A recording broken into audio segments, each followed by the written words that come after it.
welcome to another sketchbook tour. This one has been a long time coming. I started it in July of 2023 and then just finished it in May of 2026. So let's go through it, shall we? This is a Strathmore multimedia sketchbook with a soft cover. It's one of my favorite sketchbooks. I don't work in this one as much as I used to, but it's still a favorite. So here we go. So the first page, just a bunch of flowers to kind of get kicked off, and more flowers. These are Neocolor crayons that I think I was just kind of testing them out on the paper and seeing what they do. I was playing with some patterns here. I believe this is gouache. And this was a bunch of leftover paint, and then I just drew over it, did some doodles in like a blue fine liner, and I think like a white paint marker. Oh, I did this on October 31st. I don't know why. I just really love drawing ghosts with like super long arms so that they can say hi to each other. I don't know. Some testing out of materials here. This is a character that I started drawing. I named them Cameron, and Cameron really loves crows and really wants to be a crow. So they made this paper mache crow costume for them to wear and to befriend crows. I'm still kind of trying to figure out like the moral of the story, but this is a book that I do have in the back of my brain that I want to explore more. And in this medium, I think it was Tombow brush markers is what I used for this. And here's Cam again. Yeah, so and this is all in watercolor and ink. But I really like this character, and I really need to revisit them. Coats of various sizes and styles. I think these are all Tombow brush markers and blue fine liner. More crows. I love this spread. This is one of my most favorite spreads of all of my sketchbooks. I just love it so much. I had a bit of a love-hate relationship with it for just a little while because I put fixative, I sprayed fixative on it, and if you have ever used that stuff, oh my gosh, does it stink. It smells so bad for so long, and yeah, it is not for the faint of heart. It's a whole other struggle in and of itself, but this is now protected, so I can touch it because I don't know why I want to do that. But anyway, yeah, I love that one. I was testing out materials for, I think, a holiday card that year. Yeah. Testing out different kinds of trees. I had this idea for like a willow tree that didn't quite work out. I still want to experiment with it, but that's what was going on there. And this is just another like blob of paint on the page and then doodles over it. I'm actually just now realizing that the paint underneath, I must have scanned this before I put the doodles on it, because I've used this this texture on some graphic design pieces that I've worked on, some posters that I've made. I totally didn't realize that that's where I got it from. That's really cool. Books. Always trying to get better at drawing books. For some reason, it breaks my brain. I don't know why it should be so hard for me, but these ones turned out pretty good. More coats and little star friends. Oh, they're cute. I don't think I ever played with those again, but they're really cute. Dogs. Oh, I'm a fan of the dogs on this page. I love all of them, and I tell myself I've got to draw more and more dogs because I just think like they're so fun. Why aren't I drawing dogs all the time? This is a piece that I want to do a newer, updated version of, and it's just my art supplies, things that I use on the semi-regular. But I just didn't space them out in a way that I was satisfied with, like how the ink overlaps with the gouache tube there. I kind of want things to be a little bit more orderly. So I'll probably redo this again at some point. Some figure drawing. I like how both of these ladies worked out. This was from a Sophie McPike Scribble Brigade episode she did a million years ago. And it's all with Neocolor crayons that I didn't water down at all. So they're a little, they're very scribbly, as they're supposed to be. some more figure drawing. I found a bunch of pictures of people in fuzzy bear costumes skateboarding, and I just decided I'm going to run with that. This page is more testing of materials. I had gotten some of the Dr. P.H. Martin's transparent watercolor like in the liquid bottles, so that's what this is. And like, it's so vibrant. It's so friggin' vibrant. Even when you water it down even more, it's so vibrant. So when I have monies, I'm going to invest in more of those. These are Tombow brush markers along with some Artex dry brush pens markers. Yeah, I really love the texture on them, especially like on the bonsai here. Pretty fond of this whole spread. I think this was a meditative spread. Like, I just painted a bunch of blobs and just kind of like trying to calm my mind on whatever was going on that day. Some more doodles from Pinterest. I really love how these high-heeled roller skates came out. And every time I come across this page, I'm really tempted to turn this into something else. So I have to remember that I want to do that. This page took forever. Took forever. And I think I had to force myself to finish it. Like, I stopped a bunch of times, took a bunch of breaks, and like came back to it. But I wanted to finish it. I didn't want to leave it empty. And I'm happy that I didn't, because it took a lot, and I think it came out pretty successful. And then, of course, on the following page, I did the simplest flowers I could to kind of counteract the complexity of this one. This is an unfinished cactus watercolor color pencil piece that I was working on. Yeah, I really love how the shadows and the pebbles below it worked, like how all the paints like bled together this way. It just very satisfied with it. Even though it's unfinished, I'm not going to do anything else with it, but I really love how the colors all complement each other. And again, just like sort of this, I mean, this is a happy accident, the way the colors all bled together and the pebbles down there.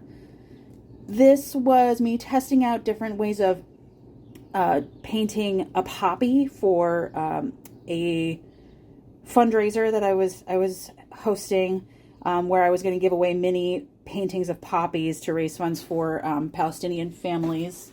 And here, I can even show you, like, this ended up being like the final piece. So went from that to that. Well, went from all of this to that, but yeah.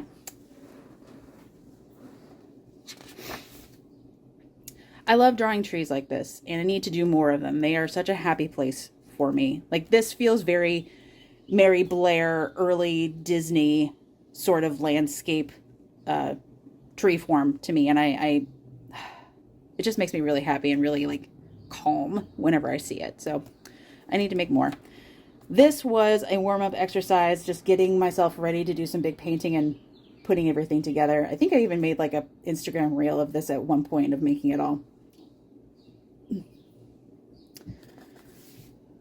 Testing out more paints and my Tombow markers. I think those are Tombow and paint. Yeah, this is paint. The flower is all paint, and then I did Tombow around it just to kind of see how they complemented each other. And I think it's pretty successful. Good to know for the future. These are some different paintings of my begonia plant. A tiger heart. I think this was for a birthday card for my sister because she loves tigers. So I just did a little tiger heart for her. And testing out materials with irises, because irises make me think of my mom. Anytime you see an iris, it's for my mom. This you might recognize from a previous Sketch With Me video. I think it was maybe like the second Sketch With Me video that I posted on YouTube. Yeah, that's how old this sketchbook is. But yeah, these are all the pieces from it. There's my begonia again. Oh, begonia really shows up a lot in here. Huh, neat. Some watercolor strawberries and oranges. My kitty, my dolly. I was testing out my Artex acrylic paintbrush pens in here, and they're a little streaky on this paper, but still really fun, super pigmented, I gotta say. I realize over here I made her a tripod cat because she's missing a leg right there. She's fine. She's fine. But I don't know how I did that. I love I love this little saucy minx over here. Like, look at her. She's like, dare you to come play with me. Dare you. More testing out of materials and sketching things. I'm always trying to find a way to make my reproductive herb painting in other mediums. So normally I do it in Posca pens and like acrylic paint on mini canvases, the size canvas. But I wanted to try it in watercolor and gouache, and it didn't quite work out. So I'm still experimenting. And then we've got some people done in Neocolor crayons and color pencils. Pretty happy with how they turned out. I really love the pattern of the collar here. And this person keeps showing up in my work. I don't know if this is the first time I drew them. I don't think it is, but they've shown up in my work a lot. Normally they've got blue hair because, to be honest, this is slightly based on my partner, who is always changing their hair color. And I think at the time I started drawing this character, they had blue hair, so that's normally what they look like. But I need to come up with a name for this character. What should I name them? Thoughts? Let me know. Oh, this is more testing of materials. A Faber-Castell watercolor pencil, walnut brown. I had gotten this watercolor pencil in like an art subscription box a million years ago, and I never really used it. And so this was the day that I was like, oh, okay, I'm going to give it a try. And I really, really like using it. This piece I turned into a more refined piece with my acrylic pens in another sketchbook. But I really love the original too, especially with all the splatter on it. I don't remember doing that. I like it though. Testing out my Neocolor again with and without water on some vegetables that I was working on. Some orange and lemon. I actually really like how this lemon turned out with the water. This was the first page of a Skillshare class I found on like meditative sketchbooking. And I found it actually really helpful. So these are some more pages from it. This one I found especially satisfying. It's just kind of watercolor circles bleeding into each other, and you change up the color from like section to section. And I just found it very soothing. Highly recommend. And some more from that Skillshare class. This was a favorite of mine. These are with, what are you called? You are the Ecoline brush pen. So basically just made like these vines and then took a wide brush in water and just kind of like smeared them a little bit. And it just creates this really cool, like blurry effect that I hadn't experimented with that material before. And I just really, really like how it turned out. And I keep meaning to play with that some more. I think this is also that bottled watercolor that I mentioned from an earlier page. I just love the vibrancy of it against the gray. This is some sketching of leaves. I used to paint a lot of really leafy plants in previous sketchbooks and doing sort of like this pink, like opera pink texture with it. And I'm trying to kind of like get back into that habit because I really like how those worked out. And they're kind of, I think these three might have been the most successful in trying to replicate that. So that's something that I'm working on getting back to when I use watercolors. I think this was meant to be like for a Father's Day card, and I didn't like how it turned out. My dad is a piano player; he's a musician, so I scrapped that idea. This is a piece based off of a tombstone decoration that I saw in a cemetery that I was hanging out in, like, I think last summer, maybe. And then I did this final piece based off of it. Oh, it was September of last year.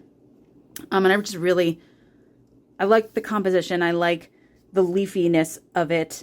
And it was just a really good, that tombstone decoration was just really good inspiration for this fella here. I love a mourning dove, and they hang out on my windowsill a lot of the time. And I can't explain to you why, but I started calling them Felicia. Every single mourning dove I see is a Felicia. So I was just painting Felicias that day. I just love their blue eyeshadow that they have around their eyes. It's just so pretty. Oh, this was a project that I was determined to make a bunch of pieces on and then didn't. This is the only one and it's not even finished. But I went around my neighborhood and I kept seeing, you know, hands off Chicago signs, ice out, kind of posters and whatnot people were hanging in their windows. And most of the time there'd be a cat in the window. So I kind of wanted to make a bunch of pieces of neighborhood windows, protesting ICE when they were invading Chicago. And yeah, I mean, I think it turned out pretty successfully for being unfinished, but that might be something that I come back to eventually. But I like their little faces. Their sweet little faces. Obviously, this is an unfinished piece. What else can I say? I was gonna, my intention was to make some sort of blobby figures and then go over with like a Macron fine liner and just do a bunch of detail to like make buildings in the background and to put create a person walking their dog like on a beach. That was the intention, and that's as far as I got. Maybe someday I'll finish it, but not today. So this is one of my favorite spreads, and it's a more recent one. This was done back in May, and it's of a tree that I took a picture of at the beach, and I just really loved the way the shadows laid out. The tree was really beautiful. This was an upshot of the trees that I was standing under at the time too, and this is all done in ink brush pens. So like these, for example. I even have like a couple of brush pens that I made myself in my watercolor brushes, so that I've always got them ready to go. But yeah, that's what those are. And then this one is, I think this was kind of like another meditative piece, but with like far more refined. I just wanted to zone out, making something really twisty and windy and blend the colors together. It's all Neocolor crayons, and I learned a lot with this. Like, I think I'd probably use less of this particular color, the darkest green, if I were to do this again, but I'm also just very satisfied with that one. This is another character sheet. This one's based on myself. I actually really love this this one the most, because I think I sort of subconsciously also like really got the hair involved up here, like going in that direction, as opposed to like just being very bouffant in the others. And I'm very, very fond of that particular portrait, even though she's very grumpy. What are you going to do? And another begonia. Yeah, another begonia. Wow, you really made an appearance in this sketchbook, like subconsciously. So this is gouache and then silver. I don't know if you can see. Yeah, there you go. Silver watercolor over it. This actually looks quite a bit like an actual begonia. If you've ever seen this particular kind, I think it might actually be called like a silver dot begonia, because it actually does have silver dots on it. It looks like someone came on with just like a metallic marker and went on a plant, and that's it. It's so pretty. And then we made it all the way to the end. And if you've seen my sketchbooks before or heard me talk about them, then you would know that I always end the sketchbook with a little portrait of my kitty, Miss Dolly. This is based off of a sketch that I had in another sketchbook, and like in my current ugly sketchbook. And I was like, you know what? I know that face. I know this face. I'm going to turn it into a Dolly for the end of this book. And I think she turned out pretty successfully. So that's it. That is this sketchbook tour. If you haven't used this kind of sketchbook before, again, the Strathmore mixed media with the soft cover. So soft. Highly recommend it. It is such a good sketchbook for wet media, dry media, all media. I mean, mixed media. It says it in the title. Thanks so much for making it all the way to the end here. I hope you enjoyed this really quick tour of this very old sketchbook that is happy to be retired now. And I hope to see you in the next video. Okay, bye friends.